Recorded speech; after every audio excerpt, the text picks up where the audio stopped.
Seguimos en cambios. Muchas gracias al señor Héctor Camero, doctor Camero. Héctor Camero, servidor. Héctor Camero, líder de Tierra y Libertad hace 25 años, luchador social, maestro universitario. ¿Alumno mío? Bienvenido, doctor Luis Eugenio. Que lo diga también. Son grandes amigos ustedes. No, fue alumno mío. Alumno, Maestro, doctor. Fue un gran estudiante. rector de la Universidad Autónoma de Nuevo León en esos años, cuando nace el Frente Popular Tierra y Libertad. ¿Sí?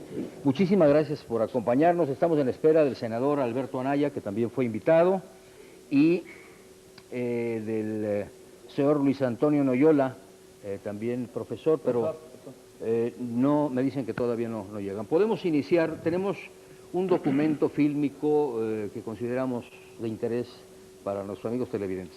Le podemos dar paso a parte de lo que hemos seleccionado. Es un documental hecho por lo que tenemos. Hubo un programa de los 25 años en la colonia Tierra y Libertad. Las actividades iniciaron el viernes 27 con mañanitas. Después inauguración de la sala de recuerdo. A través de fotografías se intenta rescatar gráficamente la historia de la colonia Tierra y Libertad.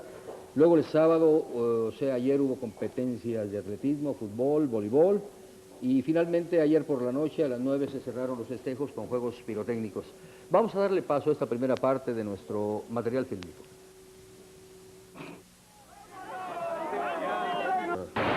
Para las nuevas generaciones, esto que estábamos reproduciendo es el testimonio de una represión que sufrieron ustedes en 1976. En forma breve, ¿cómo se dieron esos hechos?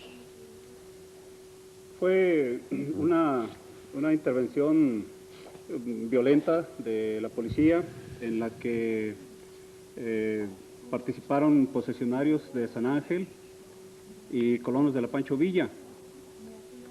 A raíz de los muertos que hubo en la colonia de Pancho Villa se levantó un gran movimiento de apoyo, pero yo tengo que decir aquí algo que no se había comentado anteriormente. En este incidente violento tuvo una importante intervención un personaje que actualmente es asesor del secretario de Gobernación, el señor Labastida. Se trata del señor Adolfo Oribe Berlinger. Él asesoró a los compañeros de aquella colonia en forma incorrecta, enviándolos en una situación de grave peligro que culminó con el triste desenlace que se conoce. Nosotros en aquel entonces participamos conjuntamente en la protesta para tratar de rescatar para los caídos una indemnización. ¿Hubo 6 muertos, 6 compañeros de ustedes? De la colonia Pancho Villa, 5 y uno de la entonces granja sanitaria. Me acuerdo muy bien. Doctor Luis Eugenio, ¿cómo recuerda usted? Bueno, yo me acuerdo porque yo era rector de la universidad y el presidente Echeverría me había pedido que tendiera un puente de comunicación con el grupo de Tierra y Libertad y creando una atmósfera de relación porque estaban muy aislados. Entonces yo les propuse una clínica, luego una maquiladora, una escuela, y creo que fui la primera persona del área institucional que entró al área. Se debe acordar Héctor, que fue alumno mío. Y yo recuerdo cuando mataron a los muchachos, los velaron en el aula magna. ¿Te acuerdas, Héctor? Sí. Y entonces yo estaba buscando a Pedro Zorrilla, que era el gobernador, pues urgentemente, era un problema muy serio para mí, porque la universidad, que yo estaba tratando de tranquilizarla, pues, volvía a estar efervescente apoyando ese grupo. Entonces no conseguía a Pedro hasta las 11 de la noche para decirle que, oye, Pedro, perdóname, tú eres mi amigo, eres el gobernador, pero yo estoy en contra de esta situación de represión. Entonces mandé un desplegado a plana entera contra la policía, que había sido muy violenta, muy represiva, que a pedradas respondió con balazos en esa época. Y en esa forma yo logré que la gente de la universidad me tuviera confianza de que estaba yo solidario con un grupo que pacíficamente estaba buscando lo que en aquella época era estar en contra de la ley, pero en favor de la justicia. Y que ahora la gente, a través del tiempo, ha logrado entender por qué era la lucha por los predios, ¿no?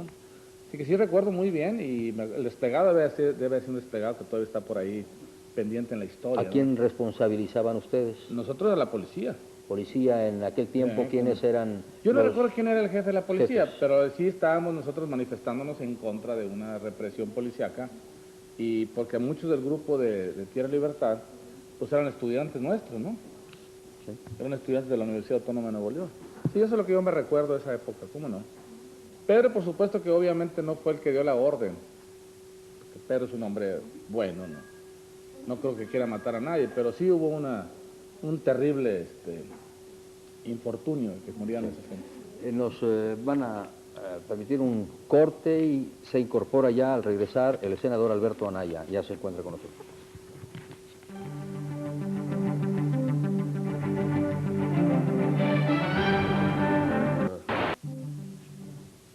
Senador Alberto Anaya, ¿cómo nació el Frente Popular Tierra y Libertad? ¿Quiénes fueron los primeros que llegaron? ¿Cómo nació la idea? Desde luego el antecedente tiene que situarse en una colonia que está cerca de la colonia Tierra y Libertad, que se llama Mártires de San Cosme. Fue fundada en 1971, precisamente el 30 de agosto.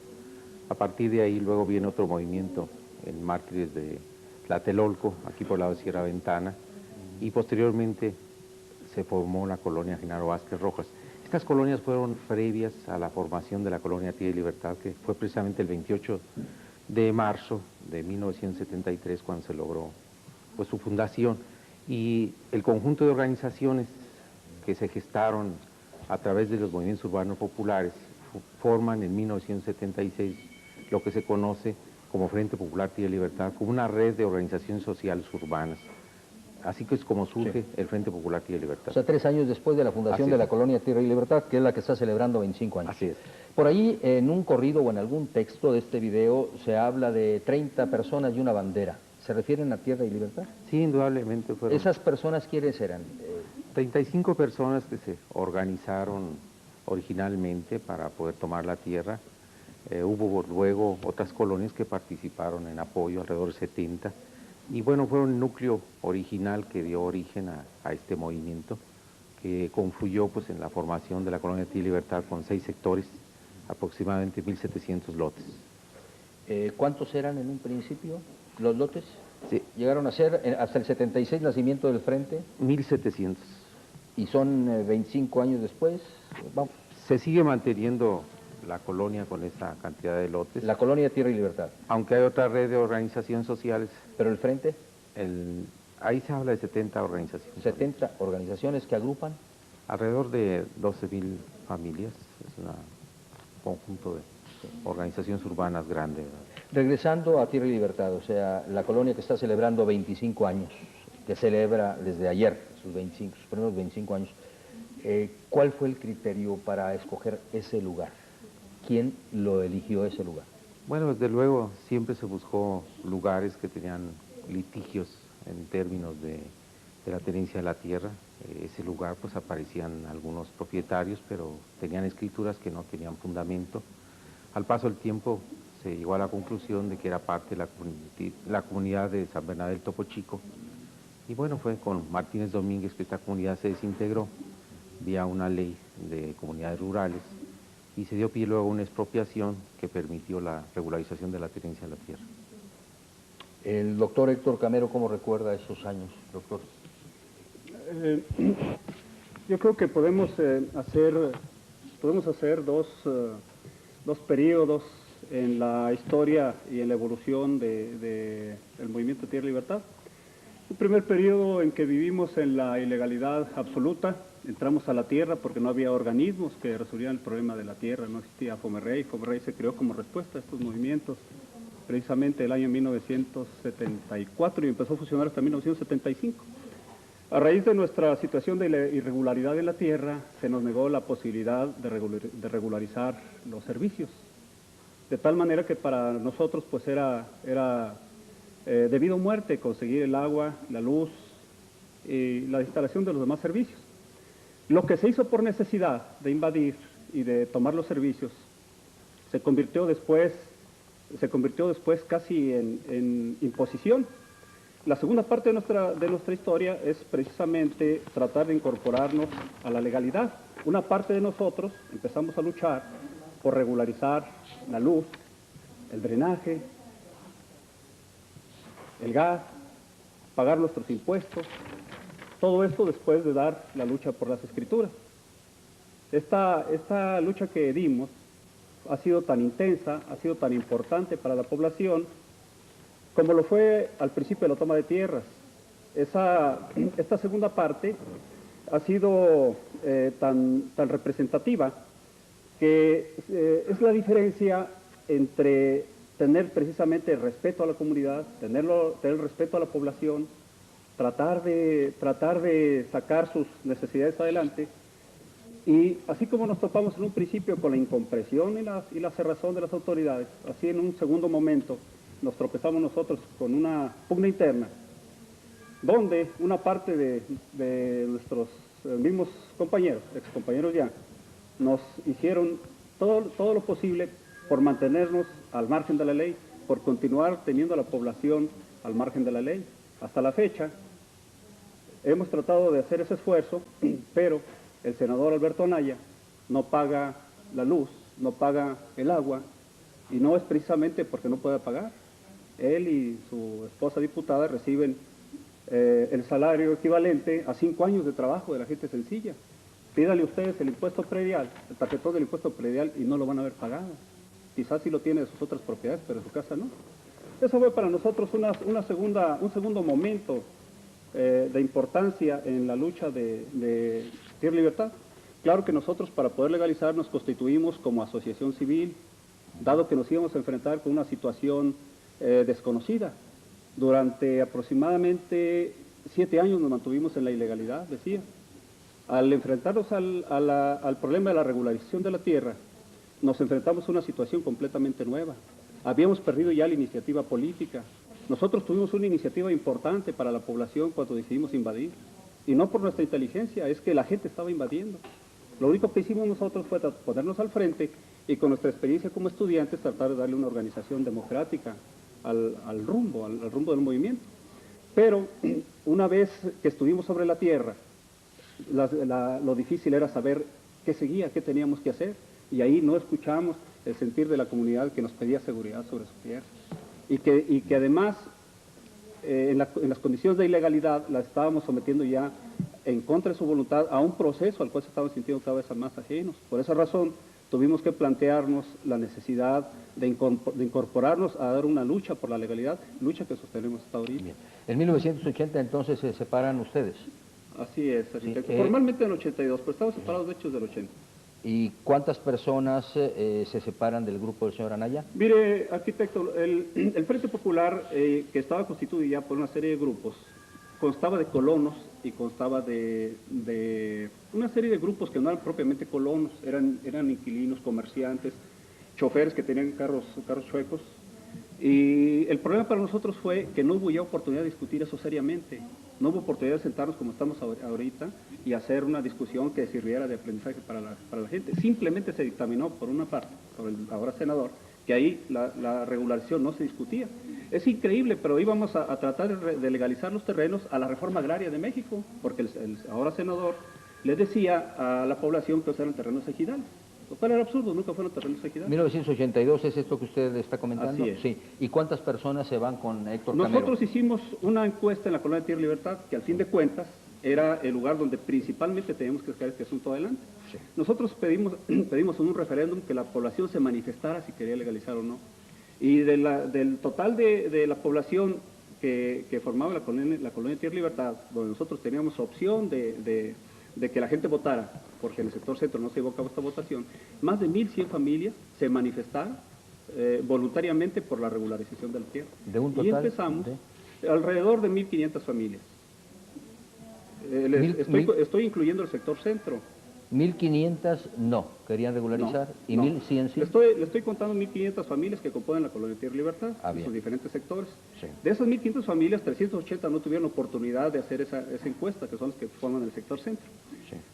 Réstele usted y nos quedan alrededor de 1.100 familias. Casi la totalidad, por no decirle la totalidad absoluta de los vecinos, se manifestó en favor de la regularización de la tierra. Y optamos por la vía de la prescripción adquisitiva, por sacarle la vuelta al programa Tierra Propia. Sí. En aquellos años yo recuerdo que se dijo, ya enfrentaron a Anaya, a Camero y a Stainless. ¿Los enfrentaron, senador? ¿O se enfrentaron entre ustedes solos? Indudablemente que hubo diferencias de proyecto. El proyecto que representaba el Frente Popular Tierra y Libertad, es un proyecto de desarrollo urbano alternativo.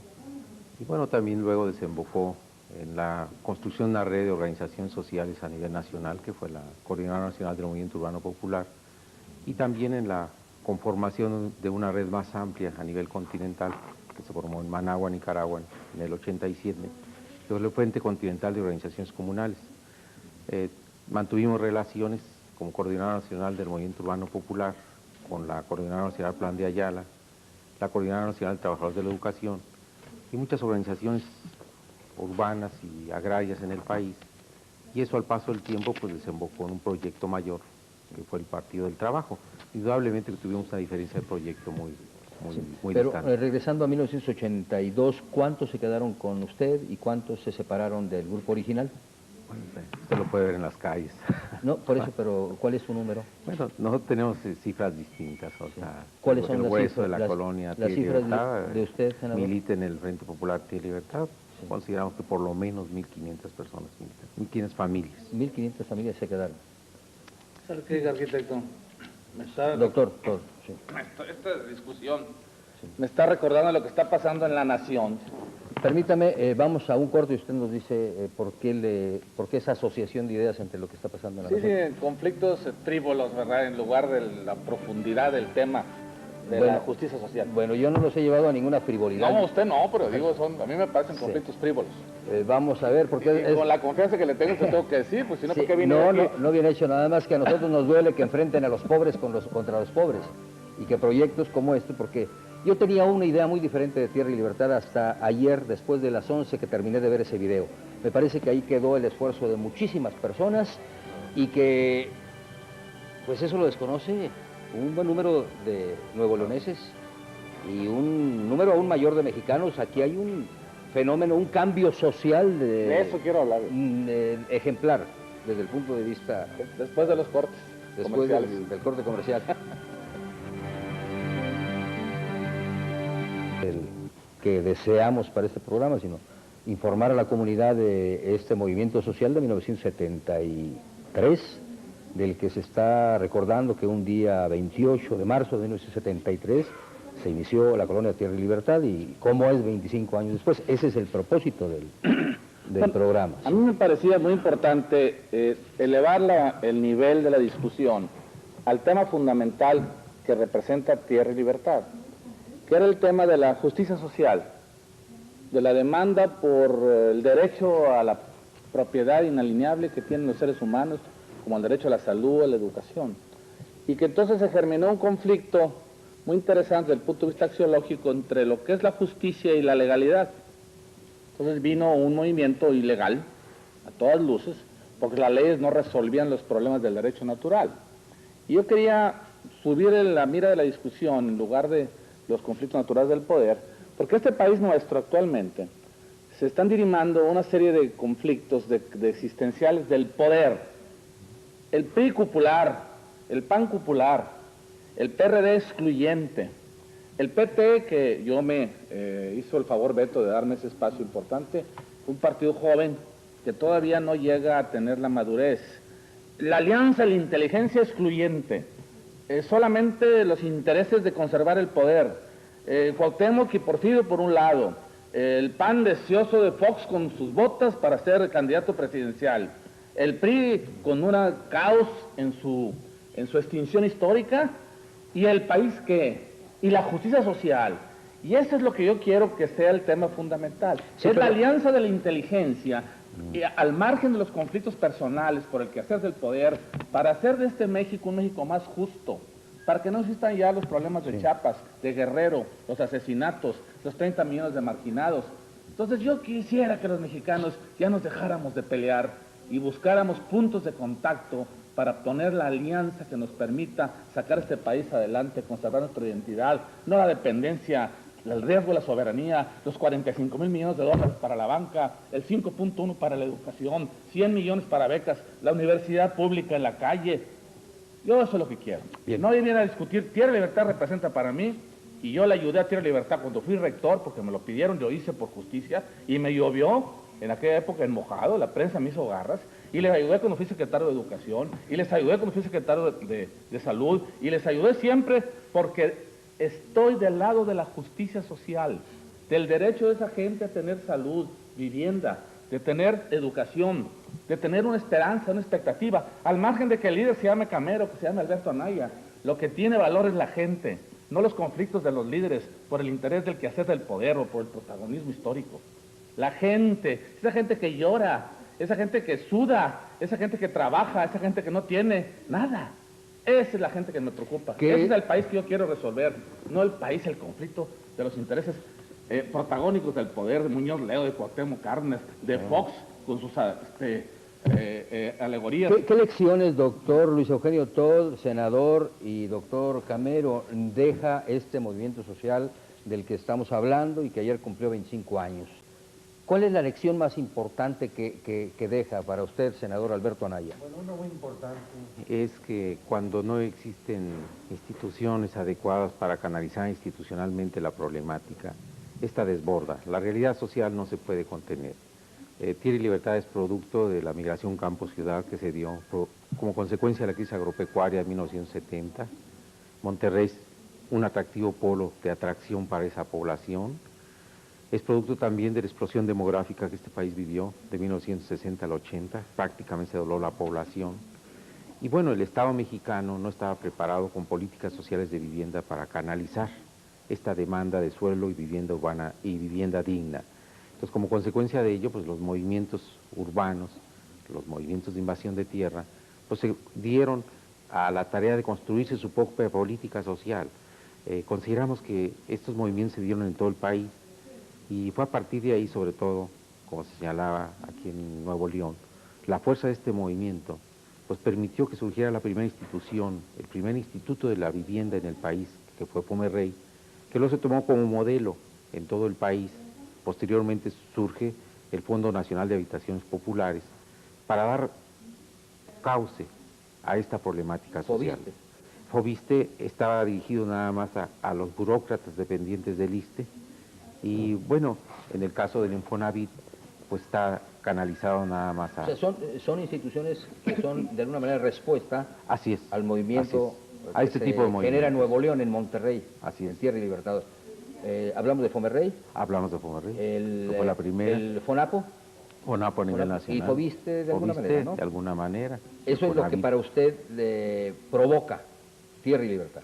Sí, porque se convierte en un detonante social, pues que se llama la atención a los gobiernos sobre un problema social que ahí está presente. Malentendido, malinterpretado, poco comprendido por las autoridades, pues que generó una cerrazón y en vez de darle una salida social y legal a este problema, se le dio una salida represiva de acoso, de persecución, de encarcelamiento, de represión.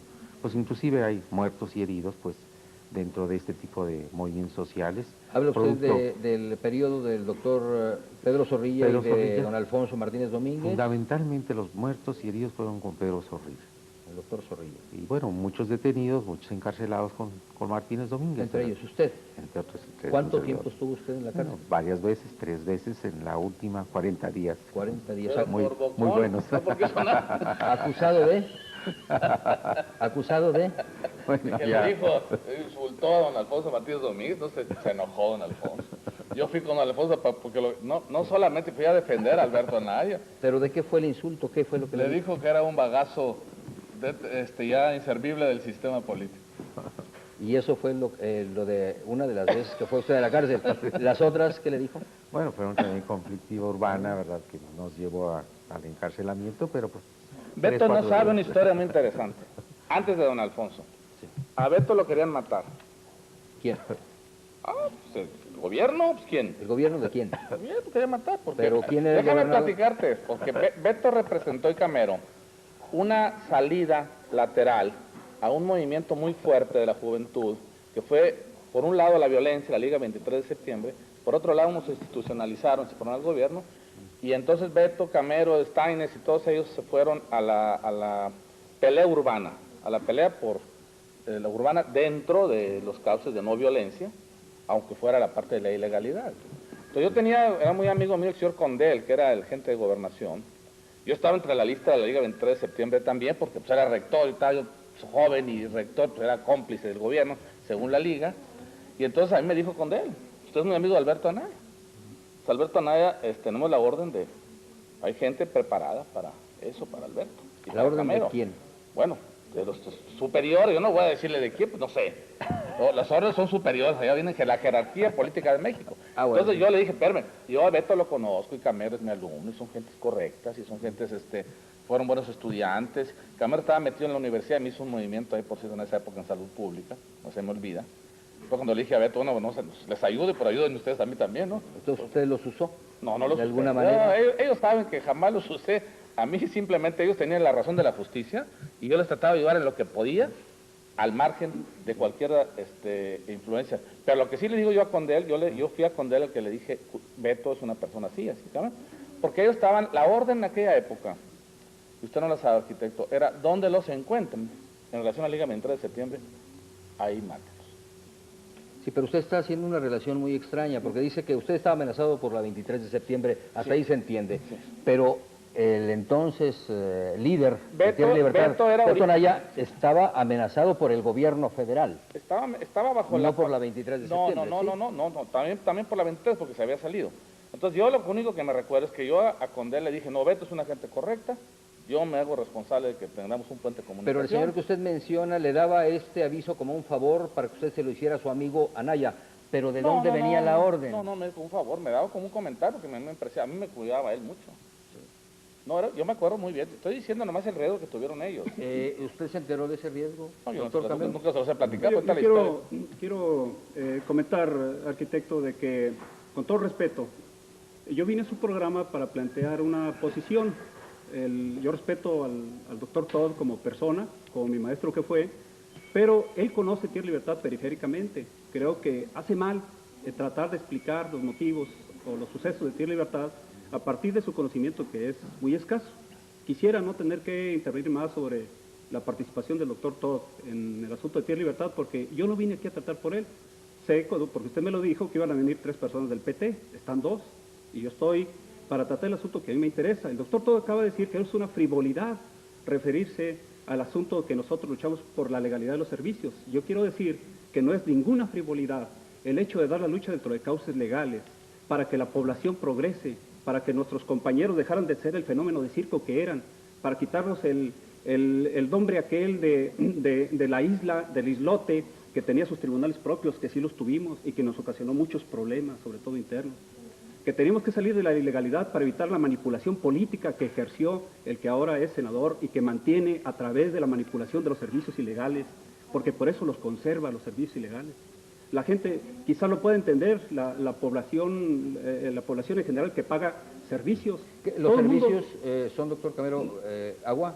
El agua, la luz, el drenaje, el gas, los impuestos. Nosotros optamos por incorporar a nuestros compañeros porque nos parecía que esa es la manera en que teníamos que progresar a partir de la situación de la que habíamos partido.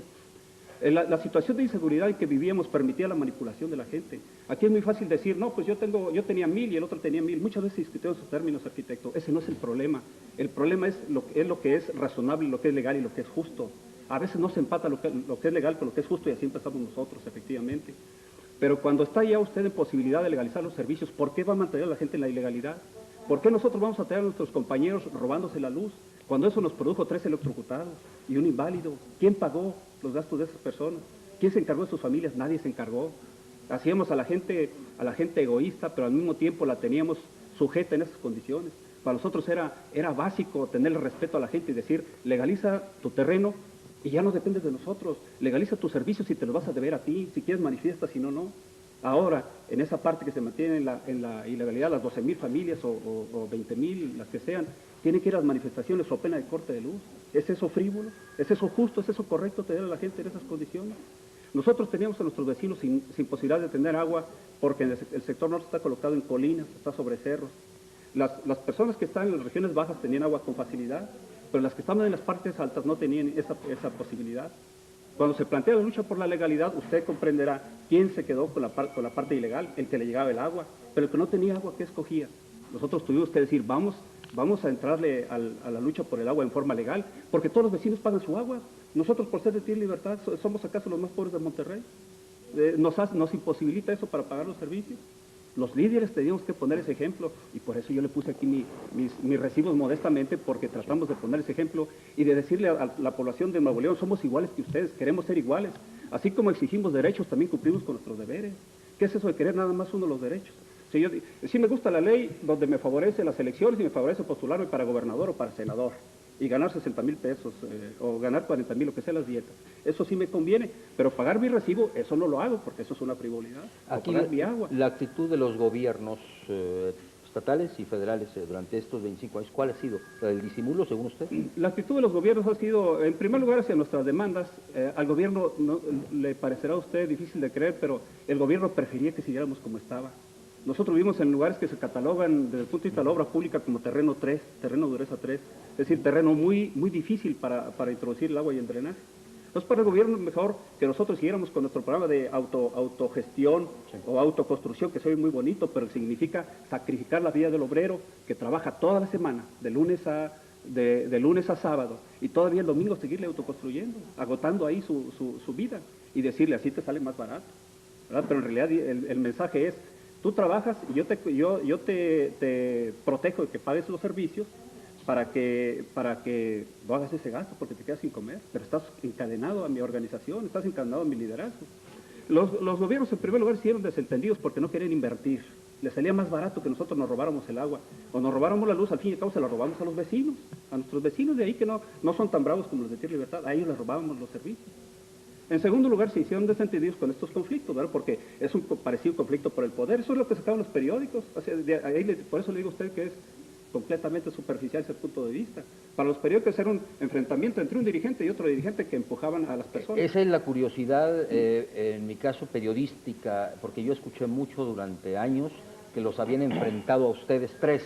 Yo le pongo usted un ejemplo. ¿Los enfrentaron? Arquitecto. Le pongo a usted un ejemplo. Usted vive en una calle donde sus vecinos quieren estar ilegales y usted quiere tener su luz legal. Entonces, de repente la autoridad le dice: fíjate que los demás, tus vecinos, no están de acuerdo que tengas tu luz legal, así que te amolaste, no vas a tener tu luz legal. Espéreme, yo no soy juguete de nadie, yo quiero pagar mi luz.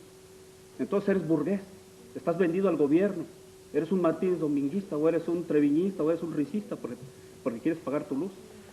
Usted dice: mire, los demás hagan lo que quieran. Si nosotros como asociación civil nunca exigimos que le pusieran luz a todos, arquitectos. Nomás dijimos: a nuestros vecinos que quieren la luz, déjenlos vivir en paz. El que quiere es igual que todo el pueblo de Nuevo León, que paga sus recibos y que paga sus impuestos, déjenlo vivir en paz. Pero ¿qué salía en la prensa? Lo que se vende, la noticia, se enfrentan unos con otros.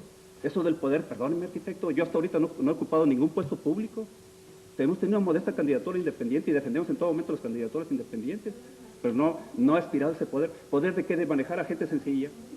Para eso no me metí ahí, arquitecto. ¿Su compañero Steinles se encuentra también en Nuevo León o está fuera de...? Sí, él es asesor también de la Asociación Civil Tierra y Libertad. ¿Él permanece más cerquita de usted que del senador? Los dos estuvimos de acuerdo en pagar los servicios, arquitecto. Estuvimos de acuerdo en esa política que nos granjeó, que nos catalogaran como traidores para la gente sencilla, que no tuvo un nivel de discusión para entender eso. ¿Verdad? Para la gente sencilla, eso fue un cambio, un viraje que no tenía explicación. Simplemente estas personas quieren pagar los servicios, ya se hicieron del gobierno. Hay que combatirlos, hay que atacarlos. Yo tengo 5,000 y estos son 500 o son 1,000, etcétera. No quién tenía la razón, no si era razonable o no, finalmente que cada quien siguiera su proyecto, sino yo te impongo que estés en la ilegalidad. Nos permiten, es un corte que tenemos y regresamos. Senador Alberto Anaya, sobre este video que presentábamos, recuerdo que se hacía mucha crítica a Tierra y Libertad porque decían que tenían sus propias cárceles y que era una especie de estado dentro de otro estado, que eso era pues ilegal.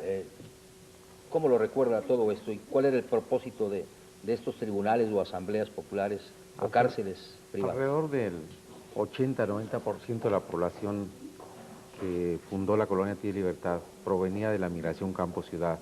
Muchos de ellos venían de comunidades y ejidos. En esos lugares prácticamente la autoridad ejidal es la asamblea y propiamente el comisariado ejidal. Y un número importante de sus problemas los resuelven en la asamblea. Cuando son problemas menores siempre tienen una solución conforme a usos y costumbres.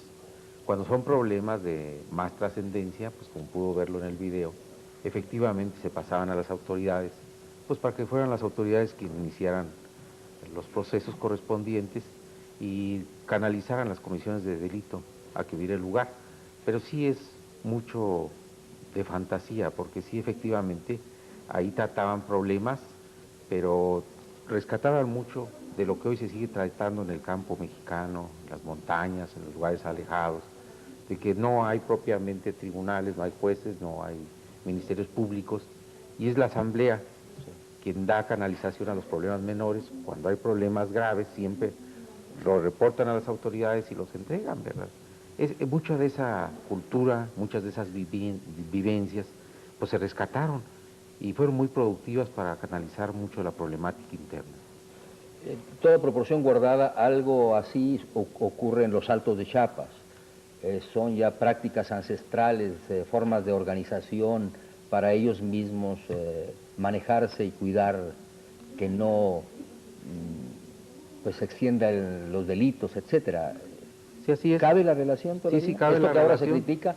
Quizás otro nivel de usos y costumbres, pero sí es en esa misma dirección, ¿verdad? Por lo que se dice que la mayor parte de estas personas venían del campo, ¿no? Sí, así es. Emigraban a la ciudad y entonces venían con sus costumbres y ustedes las respetaban. Así es. Y nada más canalizaban Se eso. canalizaban. La relación universidad y tierra y libertad, ¿quién ganó de esa relación? Bueno, ¿Quién yo- ganó más de esa relación? Pues la universidad cumplió su misión de extensión social. Es parte de la misión de la universidad, es extender la cultura, es la enseñanza, es la investigación y la proyección social. Y era un área marginal que requería el apoyo de los universitarios. La universidad está dentro de sus funciones y lo hicimos.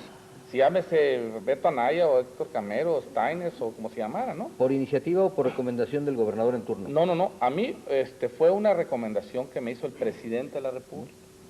Me dijo, oiga, señor rector, presidente Echeverría, a quien le guardo particular afecto y cariño, porque fue conmigo muy afectuoso y amable siempre. Me dijo, ese grupo de Tierra y Libertad está aislado, sos una comuna, pero tienen la razón de la justicia, señor rector, en términos de que no tienen una propiedad, de que no tienen los mínimos estándares de salud, de educación. Tiéndales un puente de comunicación para que no estén aislados. Esa fue la frase. Y yo llevé al grupo ahí estaba Camero todavía y Beto antes de que se separaran, fueron a Los Pinos. Yo los llevé a Los Pinos para que el presidente les hiciera algún apoyo de carácter básico en sus áreas de infraestructura que requerían. Entonces la universidad cumplió, no tenía ninguna razón política, era una razón social. Yo jamás he utilizado políticamente a Alberto Anaya. Si alguien me ha utilizado es él a mí, porque yo fui candidato de su partido. Que quede muy claro, ¿verdad? Ya cuando Yo no- usted renunció al Por suyo. eso, yo no lo he utilizado a él, ¿no? No, le comento porque se llegó a decir, doctor Camero también, si quiere usted incorporar, creo que esto es importante para los universitarios. Yo soy egresado de la Universidad Autónoma de Nuevo León y durante algunos años, y esos años fueron los 70s, se llegó a decir que la universidad se había convertido en un botín y que había un grupo, que era el de Tierra y Libertad, que tenía ascendencia en algunas facultades. Yo recuerdo que se No, mencionaba... fíjese que no se... Bueno, nomás se metió una vez Héctor a Salud Pública, ¿se acuerda? Y luego ya se salieron de ahí. ¿No hicieron ustedes movimientos dentro de la universidad a partir de 75? Que yo recuerdo, ¿no? Ese era mi... Ustedes no se metan aquí, yo les ayudo allá. Pero no es tanto que se metieran, sino que ellos tenían, bueno, pues en el caso había algunos maestros de Tierra y Libertad. ¿Todavía hay? ¿Los había o los hay todavía, doctor Camero? La universidad es un ente plural, cabe todo tipo de personas. Muy bien. Nuestros compañeros que ahí trabajaban, o alumnos, o muchachos que ahí vivían, que tenían alguna simpatía por la forma en que nosotros trabajábamos, por nuestro tipo de ideas. Tenía alguna influencia en la universidad, pero quiero decir que fue muy poca la intervención que tuvimos ahí. Yo creo, arquitecto, que le decía que las condiciones van determinando la respuesta que se dé, y esa respuesta puede ser correcta o no, puede ser justa de acuerdo a las necesidades o no. Nosotros, por lo que usted mostraba en el video, por lo que se veía en el video, nosotros efectivamente tuvimos que enfrentarnos a una situación de dar alguna salida a los problemas con los que nos topábamos, a los problemas de disciplina, de conducta. pero no fue por gusto. Yo no creo que sea así como dice aquí el senador, que fuera porque tuvieran esa práctica los vecinos, que efectivamente venían muchos del campo. Por eso quizás lo asimilaron. Pero el problema es que habíamos peleado fuertemente con la policía. Y que entonces la policía, como represalia, nos dice, ahora entiéndense ustedes de los problemas, háganse garras, en otras y sencillas palabras. Y nos dejó el problema de la seguridad pública, nos dejó el problema a nosotros, tuvimos que enfrentar esa situación. Pero también hay que entender esto, porque narrado, si no se coloca en su contexto, parece nada más una aventura muy simpática. ¿Qué representaba eso para una población que tenía que trabajar todos los días? Y que tenía, al regresar de su trabajo, que hace rondines, a empezar a las 9, 10 de la noche y dormirse a las 3 de la mañana para salir a las 6 o 7 del día siguiente. Que iba sin ninguna protección y sin ningún respaldo de la autoridad, que al contrario nos quería atrapar en alguna situación en alguna situación conflictiva. ¿Qué respaldo tenía el vecino que iba a hacer el rondín? Si el vecino salía herido, como nos pasó algunas veces, ¿quién respondía por él? O sea que teníamos esos mecanismos, los famosos rondines, que les llamaron algunos guardias rojos. Teníamos ese mecanismo por necesidad, pero esa era una situación que se cargaba sobre el espalda de nuestros vecinos, porque no eran milicias populares pagadas. Ese problema que aparentemente iba a tener una solución, porque cuando vino el asunto de la regularización se habló mucho de que ahora sí va a intervenir la policía y va a dejar de ser un estado dentro de otro, como si hubiéramos querido mantenerlo así, al menos la parte que estaba haciendo esa lucha. Y realmente lo que nosotros reclamamos como grupo social en aquel entonces, porque le decía a usted que por eso pagamos nuestros impuestos y pagamos nuestros servicios, porque queremos tener derecho a reclamar, también queremos tener derecho a una vida con seguridad, pues pedimos mecanismos del Estado que tiendan a aliviar esta situación de inseguridad que vive en aquel lugar. Bueno, nos permiten, hacemos un corte que nos queda pendiente y regresamos.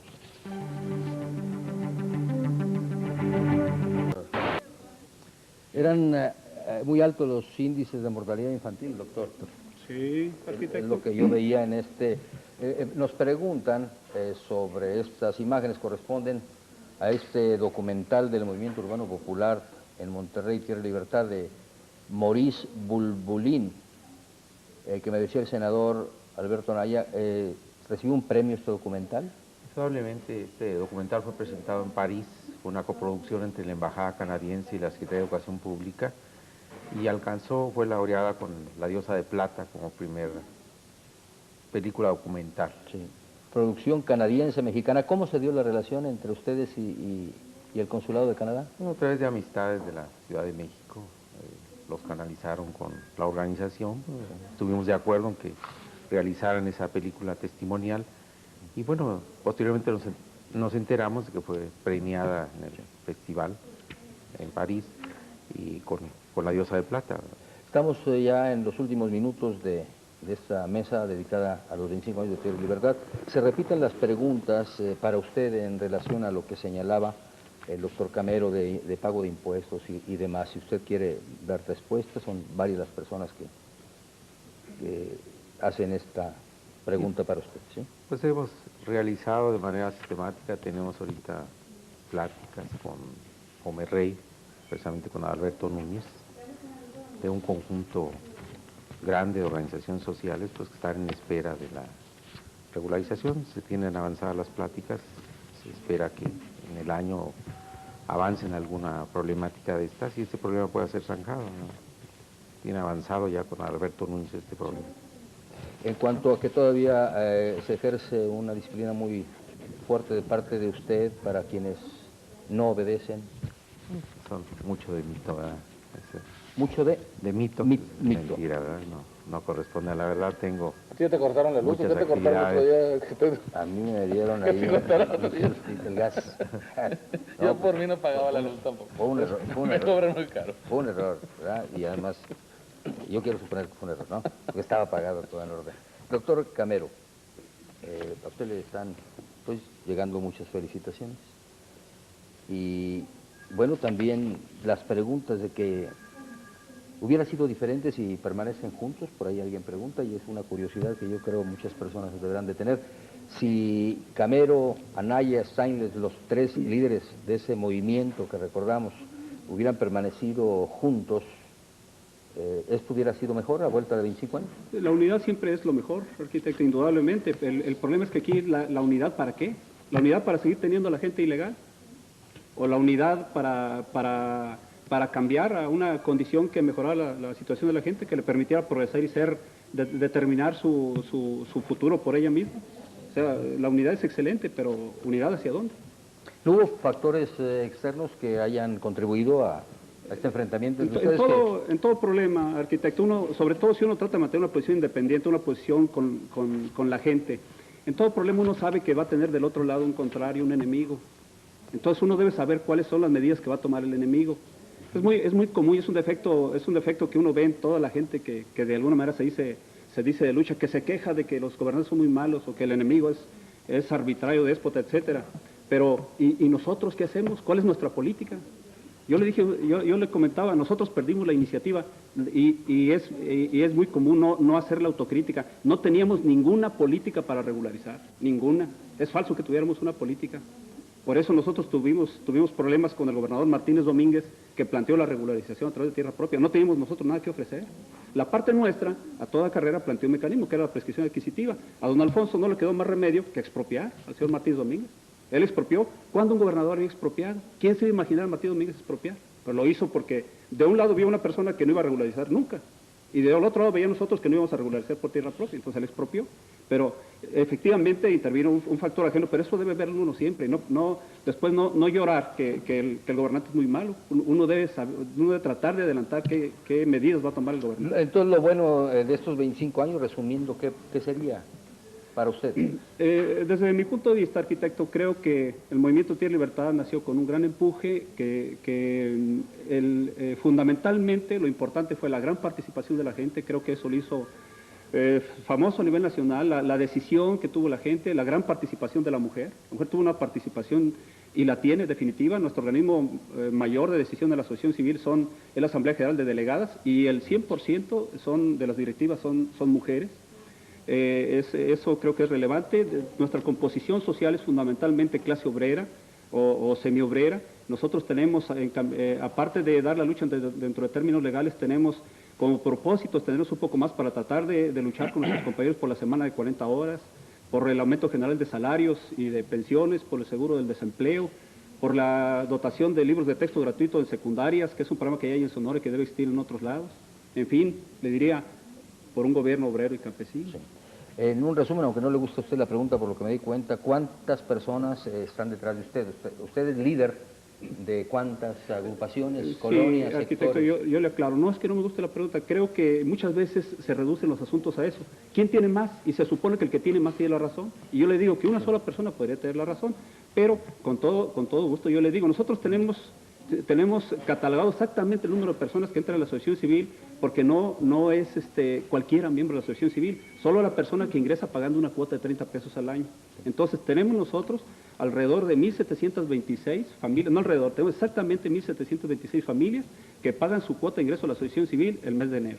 Bien. Y el caso del senador Alberto Anaya, ya que hablamos de cantidades. Este Popular agrupa alrededor de 12.000 familias. ¿12.000 familias? Aquí en todo el área metropolitana de Monterrey y algunas zonas rurales, en el caso concreto de la Unión Ejidal Lázaro Cárdenas en el sur del estado. Las condiciones que había en el 73 no serán las que en algunas partes de la República Mexicana existan como para que surjan nuevos frentes de tierra y libertad. Indudablemente, el caso de Tijuana, el caso de Ciudad Juárez, el propio caso de Puebla y Veracruz están teniendo crecimientos muy acelerados que están desbordando. El propio Tijuana, ¿verdad? Pues se desarrollan procesos de movimiento urbano popular muy acelerados. Hoy se tiene la ventaja de que hay instituciones de vivienda pues que dan cauce, pero sí están desbordando. ¿No les piden asesoría a ustedes?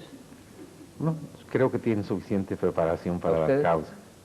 De otras partes de la República donde hay movimientos urbanos. Ocasionalmente, arquitecto, llegan personas interesadas en el proceso y modestamente le hacemos llegar nuestras experiencias buenas y malas, sobre todo las malas, porque parece que la gente aprende más con ellas, para que no repita nuestros errores. Oye, arquitecto, pero esto es un ejemplo. Digo, los grupos de Monterrey son una minoría. Es un ejemplo de una lucha social sobre un problema muy serio de la marginación. Hay 30 millones de marginados en este país. Pero- No 13,000 familias ni 1,500 familias. El problema es que el gobierno debe preocuparse por evitar que se sucedan fenómenos como estos, que son los fenómenos de la lucha de la injusticia y de la legalidad. Debe adelantarse en una política, en un proyecto nacional que resuelva la pobreza. Sí. No son tan importantes, Héctor Camero ni Beto Anaya, que no se crean tan importantes. Se, tampoco, se ¿verdad? podrán adelantar las autoridades del gobierno mexicano contando o buscando las personas que, como dice el doctor Héctor Camero, tuvieron alguna participación extraña. Habla el señor Adolfo Uribe, que es ahora asesor de gobernación. ¿Usted lo dijo? Aquí el senador. ¿Usted comparte ese tipo de juicios? Ese fue el papá de ellos, fue Adolfo Uribe. No, por eso digo. Bueno, comillas, político. No, es que se le relaciona también con el subcomandante Marcos, de repente, algunos movimientos de Torreón, etcétera, etcétera. ¿Cierto o no? Lo querrá pescar en todo caso al subcomandante Marcos. Sí, por algo está ahí. Ahora, pero en el 73, Él declaró, ¿dónde estaban él declaró ellos? que él que él había salido de Chiapas cuando llegó Marcos. ¿Y usted? Él ¿Qué anduvo cree? deshaciendo los movimientos, Bueno. donde él pisaba era una especie de tila, no volvía a crecer la hierba. ¿Usted qué piensa de estas personas expertas, conocedoras en estos movimientos urbanos que son llamados ahora por el gobierno para atender asuntos tan delicados, tan graves como Chiapas? Es una gente muy preparada, ¿no? Fue asesor de Cedillo, ¿verdad? Como asesor de la presidencia y hoy es asesor del secretario de Gobernación. Es una gente con mucha preparación, con mucha formación académica, con mucha vivencia. La política, el fútbol, el amor, el comercio se mide por resultados. ¿Somos más pobres o somos más ricos? Y la pobreza, ni Uribe ni ninguno de esos expertos sirven para nada. Ante la falta de una definición clara de una política de identidad cultural, de falta de dependencia, de soberanía, ¿a quién le vamos a dar resultados? Ahorita acaba de decir, el Seguro Social se va a privatizar por un proyecto del Banco Interamericano del Desarrollo, becas para la universidad privada, Bien. dinero para el banco. No, es que el problema de la pobreza tiene que ver no con esos expertos, tiene que ver con una nueva política nacional. Sí, pero una respuesta a la pobreza de estos compatriotas nuestros la dieron los señores. Hace 25 años, es ¿no? un ejemplo. Una respuesta real, concreta. Ahí hay familias que viven, que tienen un patrimonio, paguen o no paguen impuestos, ahí están. No estaban ahí en ese lugar, está trabajando, tienen su escuela, tienen sus clínicas, tienen su disciplina, que algunos cuestionan. Ese sería el balance después de 25 Son años. luchadores sociales, Una respuesta son luchadores sociales valiosos. a un cambio social muy importante Claro. que se dio en el país en los inicios de 1970. Muchísimas gracias al doctor Héctor Camero. ¿Hacía cuánto tiempo que no estaban ustedes en una mesa juntos? Pues mire, Lo pregunta que yo me alguien- acuerde alguien por ahí. desde que trató de hacer un desalojo para unas familias que querían legalizar en 1983, más o menos. Tuvieron que pasar 15 años para que se... Ustedes dos, ¿verdad? Yo no estoy en Sí. este pleito. ¿verdad? No, digo, lo comento porque hay observaciones, Que quede claro. hay observaciones que nos hacen. ¿No habían estado ustedes... Pues como usted se da cuenta, estamos en la misma mesa, pero estamos en posiciones muy diferentes. Ojalá que cumpla su palabra el senador de que ya va a pagar sus impuestos. Y va a permitirle a la gente que quiera regularizar su luz hacer. ¿Quiere decir algo, senador, y salir con usted? Pues sí tenemos una altitud de mira superior, ¿verdad? Más que pagar impuestos, pues es obligación de todos los mexicanos, los pagamos, ¿verdad?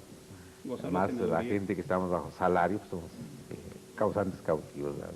Creo que el país tiene una transición muy compleja y hay que estar a la altura de esas circunstancias. Muchas gracias, doctor, todo muy amable. Todos somos muy buenos. Gracias por estar aquí Lo con que es nosotros. malo es el entorno. No, está usted frivolizando lo que decía. Eso dijo Jacobo Rousseau. No, es que luego me dicen que cuando viene usted se pone a veces a bromear Bueno, un es que- poquito es más que- allá de lo que el tema exige. Y para mí, pues fue conmovedor, insisto, repito, le digo a usted con mucho respeto. Yo tenía una idea de Tierra y Libertad muy diferente ayer a las 8 de la noche y a las 11:30 cuando terminé de ver este material, que ojalá que ustedes, independientemente de sus diferencias, lo pudieran circular para que las nuevas generaciones sepan de cómo se responde a problemas como la pobreza, la marginación. Aquí hay un ejemplo y está muy bien hecho ese documental. Me voy a permitir, nos quedamos pues a recordar lo que platicó el señor gobernador de Guanajuato, Vicente Fox Quesada, el lunes pasado en el telediario, y con estos 25 minutos de conversación termina nuestro programa de cambios. Muchas gracias y muy buenas noches. Hasta el próximo domingo.